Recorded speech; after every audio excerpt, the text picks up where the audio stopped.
Pakistan cricket team के newly appoint head coach Mike Hesson से एक पॉडकास्ट के जरिए वो तमाम सवाल पूछे गए हैं जो हर पाकिस्तानी फैन जानना चाहता है। और इन तमाम सवालों के जवाब में आपको बाबर आजम और मोहम्मद रिजवान का फ्यूचर भी नजर आ जाएगा और वो कैसे प्लान कर रहे हैं आने वाले फ्यूचर में पाकिस्तान टीम को कहां पर देख रहे हैं। इन तमाम सवालों का जवाब उन्होंने एक पॉडकास्ट में दिया जो कि इंग्लिश में थी, लेकिन आपको आसान लफ्जों में यहाँ पर उस पॉडकास्ट के तमाम सवालों के जवाब बताएंगे और बताएंगे कि माइक हैसन का विजन क्या है। तो सबसे पहले जो सवाल माइक हैसन से पूछा गया वो ये था कि आपने बहुत लंबे अरसे से आप कोचिंग कर रहे हैं, आपने केन्या के साथ कोचिंग की, आपने आईपीएल में कोचिंग की, आपने न्यूजीलैंड के साथ 7 से 8 साल कोचिंग की, तो आप अपने इस एक्सपीरियंस को पाकिस्तान टीम के साथ कैसे यूटिलाइज करेंगे। और इसका क्या खूबसूरत जवाब दिया माइक हैसन ने। माइक हैसन का जवाब था कि मैं पाकिस्तान टीम के अंदर पहले लड़कों में रिलेशनशिप बिल्ड करूंगा, इनकी आपस में बॉन्डिंग बनाऊंगा। वैसे तो हमारे प्लेयर्स आपस में बहुत अच्छे दोस्त हैं, लेकिन वो दिखने में नजर आते हैं, हकीकत में ऐसा नहीं है। अगर आप रिसेंट पास्ट में जाएं तो हमारे प्लेयर्स कप्तानी के इतने लालची हैं कि एक दूसरे से कप्तानी छीनते रहे। आपको याद होगा बाबर आजम कप्तान था, उसके बाद सिर्फ एक सीरीज के लिए बाबर से कप्तानी ली गई, शाहीन शाह अफरीदी को कप्तानी दी गई और एक सीरीज हारने के बाद शाहीन से कप्तानी लेकर दोबारा फिर बाबर आजम को कप्तानी दी गई। तो अगर अब बाबर आजम और शाहीन शाह अफरीदी अच्छे दोस्त थे तो क्या बाबर का या शाहीन का एक दूसरे को बैक करना नहीं बनता था? दोस्त हमेशा वही होता है जो मुश्किल वक्त में अपने दोस्त को बैक करता है। लेकिन तब बाबर आजम ने अगेन कप्तानी ली और तब से पाकिस्तान टीम के मामलात बिगड़ने शुरू हो गए। आप देखें पाकिस्तान टीम के मेजर प्लेयर कौन से हैं? बाबर है, रिजवान है, शाहीन है, शादाब है, उसके बाद अभी सलमान अली आगा है। ये 5 से 6 प्लेयर आपके मेजर हैं जो कि आपकी टीम का की रोल प्ले करते हैं, जिनके ऊपर पाकिस्तान की टीम बहुत ज्यादा डिपेंड करती रही है। स्पेशली बाबर, रिजवान, शाहीन, शादाब, ये 4 प्लेयर आपकी टीम की रीढ़ की हड्डी हुआ करते थे और ये चारों कप्तानी के इतने लालची थे कि एक दूसरे के लिए ग्रुपिंग करते रहे, एक दूसरे से कप्तानी छीनने के लिए हर मुमकिन कोशिश करते रहे। आप रिसेंटली देख लें, शादाब खान से पीएसएल से पहले एक सवाल पूछा गया कि अगर आपको पाकिस्तान टीम की कप्तानी ऑफर हो तो क्या आप कबूल कर लेंगे? तो उसने 2 सेकंड भी नहीं लगाए सोचने में, हालांकि वो टीम से बाहर था, उसकी कोई परफॉर्मेंस नहीं थी और पिछले 1 साल से वो टीम से ड्रॉप था और उसका जवाब था जी हाँ, मैं पाकिस्तान टीम की कप्तानी लूंगा। तो आप कैसे ये बात कर सकते हैं कि इनके आपस में रिलेशन बहुत अच्छे? तब मोहम्मद रिजवान का बैड पीरियड चल रहा था, हम लोग चैंपियन ट्रॉफी से ताला पादा हार के आए हुए थे और पाकिस्तान टीम बहुत ज्यादा अंडर प्रेशर थी, पाकिस्तान टीम के ऊपर बहुत ज्यादा तनकीद हो रही थी और तब पाकिस्तान टीम को बैकअप की बहुत जरूरत थी, तब प्लेयर्स की तरफ से अच्छे जुमलों की जरूरत थी, लेकिन तब हमारे प्लेयर्स कप्तानी लेना चाह रहे हैं। तो यहां से एक चीज तय थी कि हमारे प्लेयर्स कप्तानी के बहुत लालची हैं और लालच की वजह से पाकिस्तान टीम का ये हाल हुआ है। प्लेयर्स ऊपर से तो एक दूसरे के दोस्त हैं, लेकिन अंदर से सब एक दूसरे के खिलाफ हैं और पाकिस्तान टीम की कप्तानी करना चाहते हैं। मैं आपको ना यहाँ पर एक साबा सी मिसाल देता हूँ। 2017 की चैंपियन ट्रॉफी देख लें, पाकिस्तान जब इंडिया से पहला मैच आ रहा, मिकी आर्थर ने क्या किया था, पूरी टीम को सामने बिठाया और उसने पूछा कि क्या तकलीफ है आप सबको, क्या मसले मसाइल हैं, और तब पूरी टीम ने दिल खोल कर एक दूसरे की शिकायतें की, शिकवे किए और मामलात हल हो गए। और उसके बाद जब आपके आपस में रंजिशें खत्म होगी, दिल से मैल निकल गई, तो मिकी आर्थर ने बता दिया कि भाईजान मुझे एज ए टीम चाहिए, मुझे एक यूनिट चाहिए, मुझे 11 प्लेयर नहीं चाहिए, मुझे 11 प्लेयरों में एक टीम उतरानी चाहिए। और उसके बाद जैसे सरफराज की कप्तानी में चैंपियन ट्रॉफी में वो टीम नजर आई, तो इसीलिए हम वो चैंपियन ट्रॉफी जीते थे। अगर से पाकिस्तान की सारी यंग साइड थी, इंडिया के साथ फाइनल में देख लें, आपका तो कंपटीशन नहीं था, लेकिन आप में वो यूनाइटेड थी, आप में वो इक्का था। और जब आप एक होकर खेलते हैं तभी आप अच्छे रिजल्ट प्रोड्यूस करते हैं, तभी आप चैंपियन बनते हैं। सरफराज ने जो आपको 11 लगातार मैच जितवाए थे, उसके पीछे रीजन सिर्फ यही थी।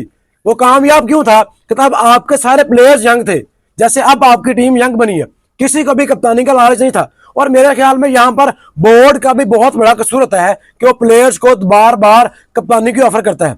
जब आपका एक कप्तान है तो आप उसको एटलीस्ट 2 से 3 साल दें ताकि वो अच्छे रिजल्ट प्रोड्यूस करे और किसी और प्लेयर के दिल में ये बात ना है कि भाई अगर ये सीरीज हार गया तो अगला कप्तान मैं हूंगा।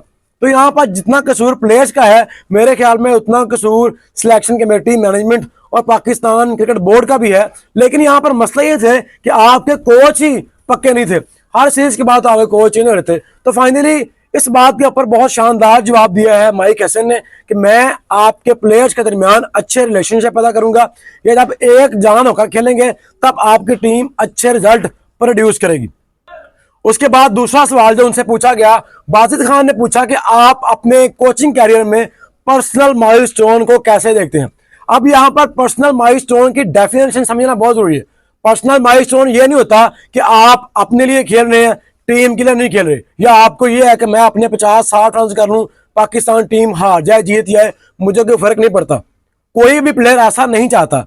हर प्लेयर यही चाहता है, इसके सीने के ऊपर स्टार होता है कि यार मैंने पाकिस्तान को रिप्रेजेंट किया है, मैंने पाकिस्तान के लिए मैच विनिंग नॉक खेलना है, अपनी टीम को मैच जितवाना है। लेकिन पर्सनल माइलस्टोन तब बनता है जब आपके रन 40 से ज्यादा हो जाए, रिक्वायर्ड रन रेट 14-15 की हो और आप अपनी 50 करने के लिए 10 बॉलों पे 10 रन बनाए, या आप 80 से ज्यादा रन बना लें, T20 की बात कर रहा हूं मैं, और आप देखें कि यार मैंने 100 करना है और पाकिस्तान टीम को हर ओवर में 10 रन रिक्वायर्ड है और आप इंटेंट नहीं दिखा रहे, आप शॉट लगाने के चक्कर में नहीं जा रहे, आप सिंगल डबल कर रहे हैं, तो ये इंटेंट माइक हैसन ने वाजे किया है कि मुझे ऐसा इंटेंट नहीं चाहिए।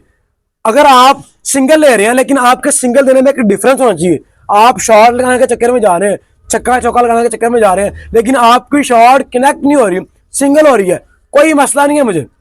लेकिन अगर आप लेने ही सिंगल जा रहे हैं और पाकिस्तान टीम को 10 से 12 स्कोर हर ओवर में चाहिए, तो मुझे ऐसे प्लेयर्स की कोई जरूरत नहीं है अगर से उसने 50 बनाया, 60 बनाया या 100 किया, क्योंकि अगर उसके 60-70 रन करने के बावजूद भी पाकिस्तान टीम हार जाती है तो मुझे ऐसे स्कोर से कोई फर्क नहीं पड़ता। मेरे लिए प्लेयर चाहे इनिंग की पहली बॉल पर आउट हो जाए लेकिन वो बॉलें डॉट ना खेले, उसका स्ट्राइक रेट अच्छा होना चाहिए और वो पाकिस्तान टीम के लिए खेले, उसको अपने 50-100 से फर्क नहीं पड़ना चाहिए, चाहे वो 96 पर आउट हो रहा हो, चाहे 49 पर आउट हो रहा हो, उसको अपना इंटेंट दिखाना है। और हमने देखा है कि रिसेंट पास्ट में यही कुछ होता रहा है। कुछ प्लेयर्स, मोस्ट प्रोबेबली आप बात कर रहे हैं बाबर रिजवान की, इनका मसला यही था कि इन्होंने अपनी क्रिकेट चेंज नहीं की, इन्होंने अपने लिए बहुत ज्यादा रन बनाए हैं, लेकिन इनकी कप्तानी में, इनकी परफॉर्मेंस से पाकिस्तान टीम ने बहुत से क्लोज मैच भी आ रहे हैं, क्योंकि जब ये 50 कर रहे थे तो बहुत ज्यादा टाइम ले लेते थे, 35 बॉलों में 50 करते थे। लेकिन 2022 के बाद जैसे क्रिकेट चेंज हुई, इन्होंने खुद को चेंज करने की कोशिश ही नहीं की। और आप 2022 के बाद बाबर आजम का T20 कैरियर उठाकर देख लें, 2022 के बाद बाबर आजम ने इंटरनेशनल T20 कैरियर में एक भी इनिंग ऐसी नहीं खेली जिसमें उसका स्ट्राइक रेट 150 प्लस का हो। तो ये हमारे प्लेयर्स के मसले हैं। 2022 तक T20 में 170-80 स्कोर बनता था, बल्कि 150-60 रन बोर्ड पर होते थे और आप आराम से अपना टाइम लेकर मैच खेलते थे और अपने 50-60 रन करते थे। लेकिन मसला तब भी यही था कि आप जब 50-60 रन करते थे तब आपका काम बनता था कि भाई आप मैच फिनिश करें, क्योंकि 160 का टारगेट है और आप 60 रन बना चुके हैं, तो आपका ये फर्ज बन चुका है कि आपने मैच फिनिश करना है। लेकिन हमारे प्लेयर्स करते ये थे कि वो 60-70 रन करने के बाद एक गंदी शॉट मार के आउट हो जाते थे और बहुत से लोग उनको डिफेंड करते थे कि भाईजान ओपनर्स का काम मैच फिनिश करना नहीं है। तो भाईजान ओपनर्स का काम 35 बॉलों पे 50 करना भी नहीं है। ओपनर्स का काम है वो को जितना ज्यादा स्ट्राइक रेट से खेलने उतना टीम का फायदा हो, ताकि वो ऊपर से अच्छा स्टार्ट दें, जो कि हमारे प्लेयर्स नहीं बेहतर है। तो ये चीज को उन्होंने मेंशन किया है कि मुझे पर्सनल माइलस्टोन वाले प्लेयर्स नहीं चाहिए, मुझे वो प्लेयर्स चाहिए जो रिक्वायर्ड रन रेट देखें और उस लिहाज से खेलें, चाहे वो 10 रन करें, चाहे वो 50 करें, चाहे वो 100 करें। तो ये चीज अब क्लियर है। यहां से बाबर आजम और मोहम्मद रिजवान के लिए भी एक मैसेज है कि अगर आपकी पाकिस्तान टीम में वापसी होती है तो आपको डिफरेंट वे से क्रिकेट खेलना होगी और आपको अच्छे स्ट्राइक रेट के साथ खेलना पड़ेगा। और तीसरा और सबसे अहम सवाल उनसे पूछा गया कि अगर किसी प्लेयर का स्ट्राइक रेट कम है, मेरे ख्याल में बाजिद खान बार बार बाबर आजम और मोहम्मद रिजवान से रिलेटेड ही क्वेश्चन कर रहा था ताकि किसी तरीके से उनकी वापसी का इम्कान नजर आ जाए। लेकिन जब ये सवाल पूछा गया कि किसी प्लेयर का अगर स्ट्राइक रेट कम है, उसका स्ट्राइक रेट इतना तगड़ा नहीं हो पा रहा, तो उस प्लेयर को क्या करना चाहिए, इसके ऊपर उन्होंने बहुत ही शानदार जवाब दिया। माइक हैसन का जवाब था कि प्लेयर्स को अपने आप को ट्राई आउट करना चाहिए ताकि उसको पता चले कि मैं कितने पानी में हूं, क्या मुझ में वो एबिलिटीज हैं, और अगर मुझ में वो एबिलिटीज हैं तो मैंने उसको कैसे अपने आप से बाहर निकालना है, कैसे परफॉर्मेंसेज देनी है। तो कभी कभी आपको मुश्किल नंबर्स पर बैटिंग करनी चाहिए। बाबर आजम और मोहम्मद रिजवान ने बहुत लंबा अरसा पाकिस्तान टीम से ओपनिंग की है, लेकिन आप इनका कैरियर उठाकर देख लें, इन्होंने 1 से 2 मैच फिनिश किए होंगे, जब ये ओपनर आए हो, जब ये वनडन आए हो, या किसी भी पोजीशन पर बैटिंग कर रहे हो, लेकिन अपनी टीम के लिए मैच फिनिश करना कितना इंपॉर्टेंट है, इस पॉइंट को हाईलाइट किया माइक हैसन ने कि अगर आपका स्ट्राइक रेट कम है तो आप अपनी स्लॉट छोड़ दें और मुश्किल नंबर्स पर बैटिंग करें। आप लोअर मिडिल ऑर्डर में बैटिंग करें, जहां पर आपको बॉलें तो कम मिलेंगी, लेकिन आपके पास एक फ्री हैंड होगा कि भाईजान आपने जाकर शॉट्स खेलनी है। तो जब आप फ्री माइंड के साथ लंबे हिट खेलेंगे, लंबी शॉट्स खेलेंगे, तब आपका स्ट्राइक रेट ऑटोमेटिकली इंप्रूव होगा और आपके ऊपर तनकीद भी नहीं होगी कि यार आपने 10 से 12 रन बनाए।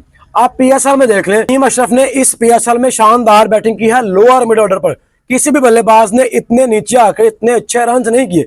उसका कमाल यह था कि उसका बॉलें चाहे कम मिलती थी, लेकिन उसका स्ट्राइक रेट हर मैच में 180, 90, 200 का आता था। वो एक ओवर में 22, 23, 24 रन लगा रहा है, क्योंकि उसका पता है कि यार मेरे पास खोने के लिए कुछ भी नहीं है। अगर मैं आउट हो भी गया हूं तो टीम का सारे प्लेयर्स आउट हो चुके हैं, मेरे ऊपर इतना ज्यादा टीम डिपेंड नहीं कर रही। लेकिन अगर मैं अपनी टीम के लिए 20-22 रन एक ओवर में ऐड करूंगा तो मेरी टीम मैच विन कर सकती है। तो जब आपकी ये सोच चेंज होगी, जब आप मुश्किल नंबर्स पर, जब आप लोअर मिडिल ऑर्डर में बैटिंग करेंगे, तब आपका स्ट्राइक रेट अच्छा होगा। तो आप साल 1.5 साल डोमेस्टिक में नीचे नंबर पर बैटिंग करें, मुश्किल नंबर पर बैटिंग करें और उसके बाद अपने आप को इंप्रूव करें, और उसके बाद आप पाकिस्तान टीम में जहां मर्जी जिस नंबर पर मर्जी बैटिंग करेंगे आपको फर्क नहीं पड़ेगा। जैसे आप देख लें हसन नवाज पाकिस्तान टीम में ओपनर आया था, उसके बाद पीएसएल में देख लें उसको नंबर 5, 6, 4, 3 सब पे खिलाया गया, लेकिन इसमें वो एबिलिटीज थी, उसके पास खोने के लिए कुछ नहीं था।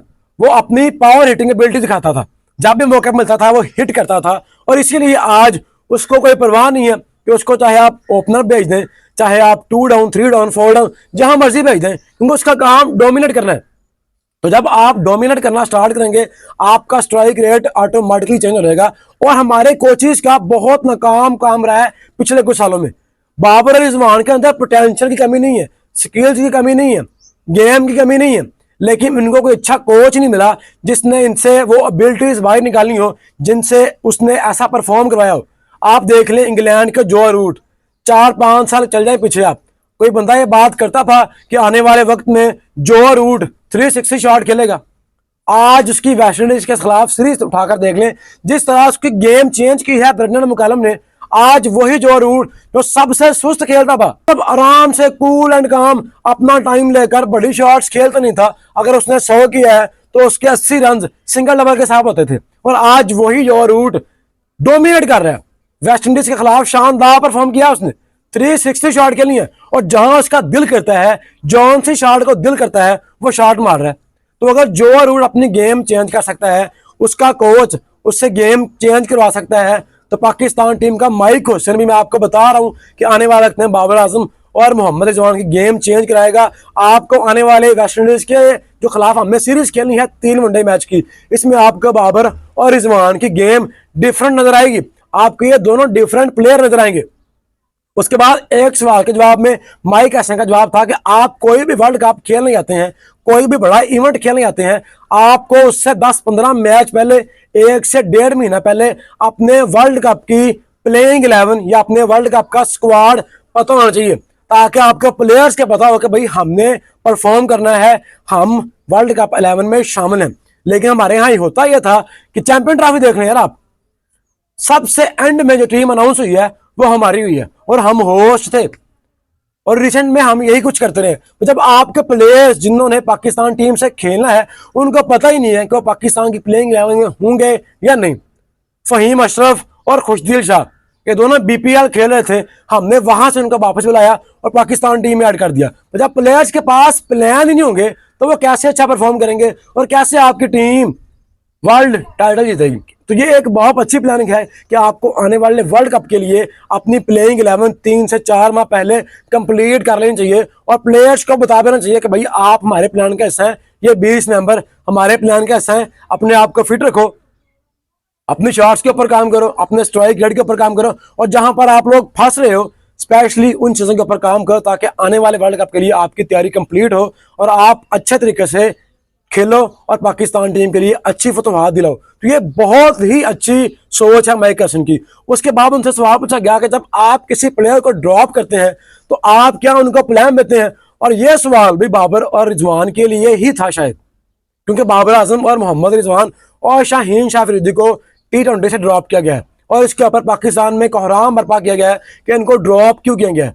बहुत से लोग अभी तक हकीकत से वाकिफ नहीं है और ना वो वाकिफ होना चाहते हैं कि गेम कहां पर पहुंच गई है, दुनिया कौन सी क्रिकेट खेल रही है। हमें भी मॉडर्न डे क्रिकेट खेलनी है और हमारे प्लेयर्स को भी ऐसी क्रिकेट खेल कर दिखाना है। तो इसका जवाब में माइक हैसन ने बताया कि जब मैं किसी भी प्लेयर को ड्रॉप करता हूं तो मैं ऐसे प्लान देता हूं। जैसे मैंने आपको बताया है कि माइक हैसन ने बाबर को 3 प्लान दिए कि आपने अपनी शॉट सेम अच्छी करनी है, अपना स्ट्राइक रेट बूस्ट करना है और अपनी फिटनेस के ऊपर काम करना है।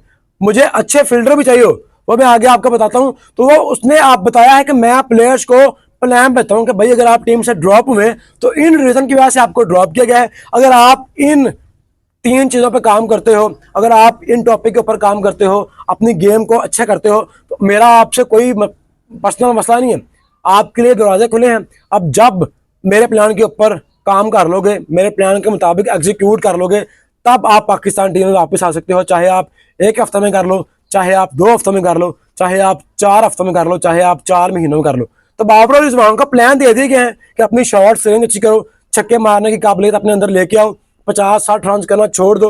अगर करने हैं तो अच्छे इंटेंट के साथ 170-80 के स्ट्राइक रेट के साथ करने हैं और अपनी फिटनेस के ऊपर काम करो। उसके बाद एक इंपॉर्टेंट सवाल उनसे पूछा गया कि आप फील्डिंग के ऊपर कैसे काम करते हैं, तो उनका जवाब बहुत ही आउट क्लास था। सबसे शानदार जवाब यह था कि मेरी टीम में पुअर फील्डर्स के लिए जगह नहीं है। जो प्लेयर बुरी फील्डिंग करेगा, चाहे वो प्लेयर अच्छा भी हो, चाहे उसकी बैटिंग जितनी मर्जी अच्छी हो, मुझे ऐसे फील्डर्स की, मुझे ऐसे प्लेयर्स की जरूरत नहीं है जो अच्छे फील्डर्स ही ना हो। ये बहुत ही इंपॉर्टेंट पॉइंट है। पाकिस्तान टीम का मसला यह है कि पाकिस्तान टीम के जितने भी प्लेयर्स हैं वो सिर्फ प्लेयर्स ही हैं, एथलीट नहीं है। और दुनिया के तमाम टीमें देख लें, आपको एथलीट नजर आती हैं, इसलिए वो डाइव करते हैं, मुश्किल कैच पकड़ते हैं। और जब हमारी टीम में से किसी के पास मुश्किल कैच आता है, हमें पता होता है कि भाई इसने ड्रॉप करना है। आप देख लें PSL में 100 कैच ड्रॉप हुए और 100 में से 90 कैच पाकिस्तान के लोकल और इंटरनेशनल प्लेयर्स ने ड्रॉप किए। 4-5 कैच तो मुझे बाबर आजम का भी याद है। और जैसे मुश्किल सूरत हाल में इसने बाउंड्री छोड़ी है, उसकी कोई मिसाल नहीं मिलती। तो यहाँ पर उसने क्लियर कट मैसेज दिया है कि जो भी प्लेयर, अगर वो अच्छा बैट्समैन होगा, अच्छा बॉलर होगा, लेकिन अच्छा फील्डर नहीं होगा, तो मेरी टीम में उसकी जगह पक्की नहीं हो सकती है। उसको अपनी फील्डिंग के ऊपर काम करना होगा। और हमने देखा है 2021 का वर्ल्ड कप, हम सिर्फ एक कैच की वजह से हारे थे। अगर वहां पर हसन अली वो कैच पकड़ लेते तो पाकिस्तान टीम आराम से फाइनल में आती और फाइनल में पाकिस्तान टीम न्यूजीलैंड के खिलाफ मोस्ट फेवरेट थी, पाकिस्तान टीम वो टाइटल जीत सकती थी। लेकिन हमने वहां पर बुरी फील्डिंग की और हमारी फील्डिंग शुरू से ही हमारा मेयार बहुत गिरा हुआ है। तो इसके ऊपर काम करने की बहुत शदीद जरूरत थी, जो कि अब माइक हैसन करने जा रहे हैं। तो मुझे उम्मीद है कि माइक हैसन जिस तरह का विजन रखते हैं, जिस तरह का उनका माइंड सेट है और जिस तरह मैंने न्यूजीलैंड की क्रिकेट की सोच बदल दी थी, न्यूजीलैंड की टीम बदलती थी, अब जिस तरह उन्होंने पाकिस्तान की टीम बदली है, जैसे वो पाकिस्तान टीम के प्लेयर्स की सोच बदलना चाह रहे हैं, मुझे पूरी उम्मीद है कि आने वाले 6 माह में आपको पाकिस्तान टीम एक डिफरेंट मोड में नजर आएगी, डिफरेंट वे में प्ले करती नजर आएगी और शानदार परफॉर्म करता नजर आएगी। और आपको यही टीम 200 रन बोर्ड पर लगाती और 200 रन चेस करती भी नजर आएगी। तो उम्मीद करते हैं कि माइक हैसन को ऐसे ही काम करने की इजाजत दी जाए, उनको दोबारा फिर जैसे हमने पुराने कोचों के साथ किया है वैसा उनके साथ ना हो और उनको 3 साल का टेन्योर पूरा करने का हक दिया जाए। अगर वो 3 साल पूरे करते हैं तो ये बात मैं लिख के बताऊं कि आने वाले 3 साल में पाकिस्तान टीम वनडे और T20 में टॉप 2 में होगी। क्योंकि जब आपके पास अच्छा कोच होता है तो प्लेयर्स के अंदर से वो तमाम काबिलियत बाहर निकालता है जो उस प्लेयर को खुद भी पता नहीं होता। तो मुझे पूरी उम्मीद है कि माइक हैसन, बाबर आजम और मोहम्मद रिजवान, इनके ऊपर बहुत ज्यादा तनकीद भी होती है, मैं खुद तनकीद करता हूँ, इनके अंदर से वो पोटेंशियल निकालेगा, इनके अंदर से वो शॉट्स निकालेगा जो यार शॉट्स नहीं खेल रहे, जो शॉट्स से खेलते हुए डर रहे हैं, तमाम शॉट्स माइक हैसन के अंदर से निकालेगा और इनको डिफेंसिव की जगह एग्रेसिव प्लेयर बनाएगा। जैसे मुकैलम ने जो रूट की गेम चेंज की है, ऐसे ही माइक हैसन, बाबर आजम, मोहम्मद रिजवान की गेम चेंज करेंगे और ये आने वाले वक्त में पाकिस्तान के लिए बेहतरीन परफॉर्म करेंगे। और उम्मीद है कि आने वाले 2027 के वर्ल्ड कप में पाकिस्तान टीम से बाबर और रिजवान टॉप स्कोरर भी होंगे। तो दोस्तों, माइक हैसन की इस सोच के ऊपर आपकी क्या राय है और क्या आपको लगता है कि माइक हैसन को 3 साल काम करने दिया जाएगा? इसके ऊपर आपकी जो भी राय है, अपनी राय कमेंट की सूरत में लाजमी बताइएगा।